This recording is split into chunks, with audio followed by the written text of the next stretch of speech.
by author unknown. It is called The Color of Medicine.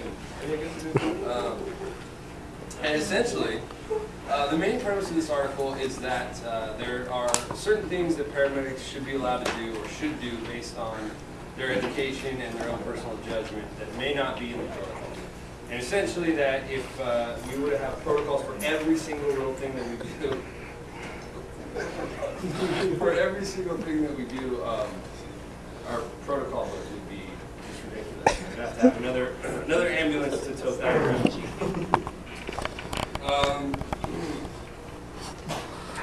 Yeah, and basically that paramedics should be encouraged to thoroughly understand medicine and learn how to make rational, sound judgments.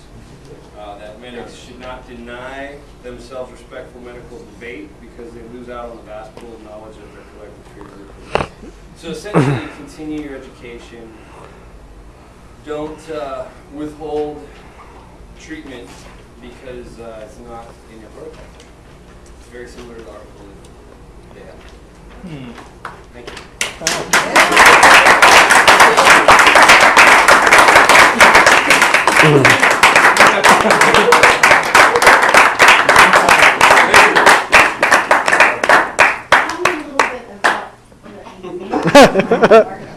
The example used in the article is Medic A, to tell an epic tale of Medic A and Medic B. Medic A had given a dehydrated patient fluid replacement. However, there was no protocol for that. Yeah, which sounds ridiculous to me because why would a dehydrated person need fluid?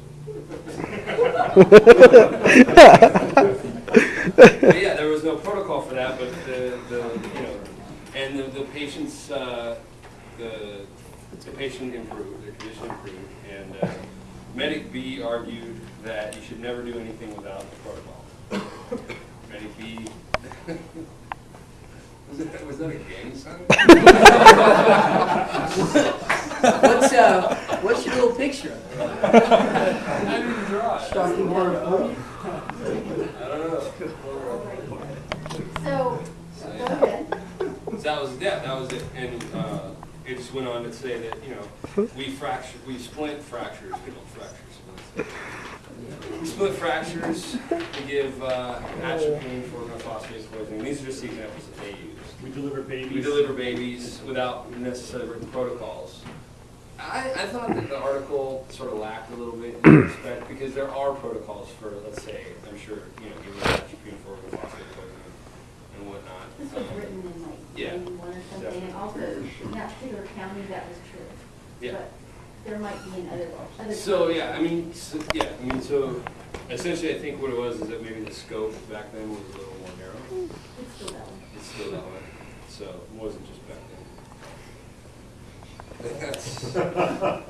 Yeah. I thought they did a good job of presenting, maintained eye contact all the time. I really enjoyed it. I give it a 9. All right, some intelligent questions for this group here. Come on, you guys. Have a dialogue here. Okay, did you agree or disagree with the article, and why or why not? I mean, it's tough not to agree with it, but there wasn't much to the article. It's sort of like, I don't want to say, yeah. I mean, yeah, basically don't be alone with it, right? So like, if you don't have a protocol for it, it doesn't necessarily mean you can treat it. But there's plenty of people out there that would completely side on you can't do anything once it's written. Yeah. I would say it kind of spurs a further discussion as to it's easier to ask for forgiveness than ask for permission. So if you didn't have a protocol for it and you call in and ask for something, if you're still acting in the best interest of the patient. I have to disagree with what my colleague just said. I would much rather ask for permission than forgiveness. Some people are afraid of getting no, and also people will catch on to you, like my dean has given me, I know what type of person you are, it's the third time that you did something, and then ask for permission after you did it, or forgiveness, and from now on, if you know clearly that something, that you can't really do something, you need to just call me and ask. Yeah, I'm not saying make it a formal thing, but in extenuating circumstances, when you're on the scene and the doctor doesn't have all the pertinent information at hand or something, but you're acting in the best interest of the patient, it's something within your rational scope, maybe not your local protocol. As long as you validate why you did it after the fact, and You're trying to do it, and you know why you're doing it. Right. I understand. I agree with my I've overheard a couple of the medics come into the ER and discuss that as well, like why certain things didn't happen. I mean, they brought in a patient with chest pain. She was an hour into her dialysis treatment, and she wasn't getting any morphine because she wasn't getting any relief from the chest pain from the nitro. And I was kind of curious as to why. He said, well, she's not resolving from chest pain from the nitro, so morphine's not going to do anything. Very serious. Alco medic, a long time one. Really? Wow. That's really. I think, They're two and different I saw jobs. her on my next 2 shifts. She came in, and I think he got the frequent flyer and talking with her, Okay. Oh, speaking of alcohol. but not because of morphine, because she's non-compliant with her treatment. Gotcha. Because then she came in because she missed her next dialysis treatment. Oh.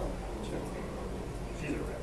This is sort of unrelated. That's, since we're talking about different protocols and things that people do. I saw a thing on the news the other day about some Alameda County medics that I guess left a bunch of like contaminated items at a park.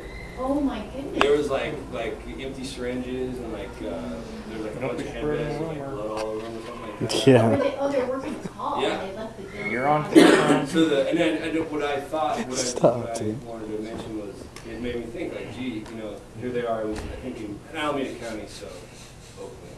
Yeah. I don't know. I mean, I'm thinking like, it made me realize as medics, we have to live up to kind of a very high standard, even in situations where it's like, you know what, it's 3 a.m., this park is kind of shady right now, and this guy got shot and I want to go. You know what I mean? But it's like, well, we still got to think more stuff. Because there's kids playing anything next to Yeah. it. Which is sad. Good. Good.